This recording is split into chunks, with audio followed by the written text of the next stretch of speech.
Hello everybody. Today we're going to go review our assignment that we talked about on Thursday of last week. This is our alien creature assignment. So I told you guys that we were designing a creature, so that's our part 1.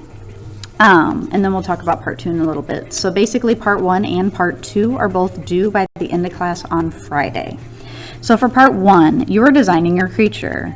So I need to see them, and I talked about these 3 things. I need to see them from the front, the back, and a third perspective that you guys decide to choose. So for this front perspective, this is a portrait. This is me seeing them more or less straight on, and I also need to see them head to toe. Back. Again, I need to see them head to toe, and I'll also talk to you guys about a strategy to make it a lot easier whenever you're doing your back. For your third perspective, you guys can basically choose anything that you want. This can be in profile, so I only see half the face. I could see them in action, like if they're doing something. I can see an emotion on their face. You can zoom in on a little detail. Anything that you want, basically, that just involves your creature itself. And for part 2, I also need you to think, because obviously we're designing a creature, you need to also start thinking about the world for them. So if you're designing an aquatic creature, I need to think about how they would work. I can't just pop a human being underwater and expect them to survive. It wouldn't work. So I'd have to think, do they have gills? Does it have an air pocket? Does it have whatever? For my creature, I ended up designing a bird style. I've been using this guy for quite a while, and so I had to think for my buildings. Obviously, they need to be tall. They need to have perches. Just different things for this bird to be able to survive. So, part 1, part 2, due on Friday. So, I already did this on a previous video. I goofed up. It was upside down, so whatever. This basically is my creature. So whenever I'm designing mine, I just start from the front first. That's what you guys are normally most comfortable with. So I just typically start at the head, make sure I can reach down to the toe, and I'm able to see from head to toe. You guys can add extra details to it. If you want to add color, you can. You don't have to do that yet because you can, kind of figure it out later on. It doesn't have to be right now. It's just if you have time, because like I said, these designs and your worlds are due on Friday. So I'm just going back through and adding a little bit extra detail.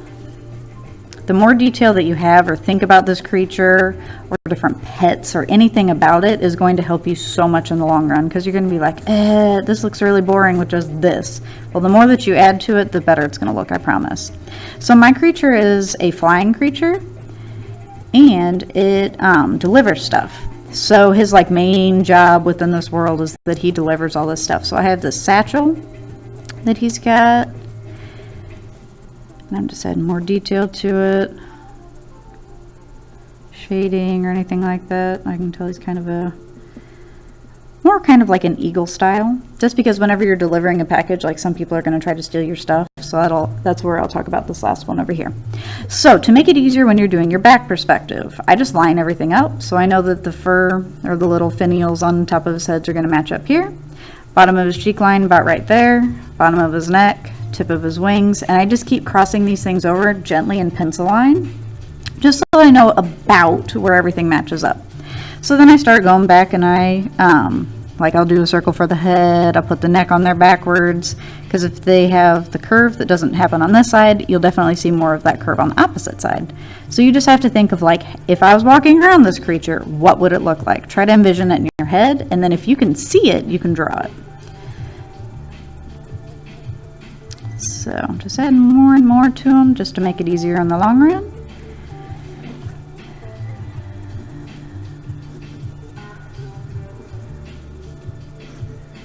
More feathers.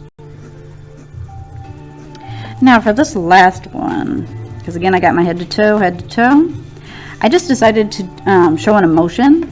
So these creatures, you would be worried all the time if you were delivering a package, people are going to try to steal your stuff. So I decided to show him in a more aggressive stance. So his crown on his head gets super poofy whenever he's angry. And you'll be able to see his crown that pops up. And that basically that you'll just see a lot more detail, his feathers poking up, anything like that. In the next video, I'm going to go talk to you guys about backgrounds. That'll be part 2 of this assignment. So if you guys have any questions, just call me over, and we'll see you guys in the next video.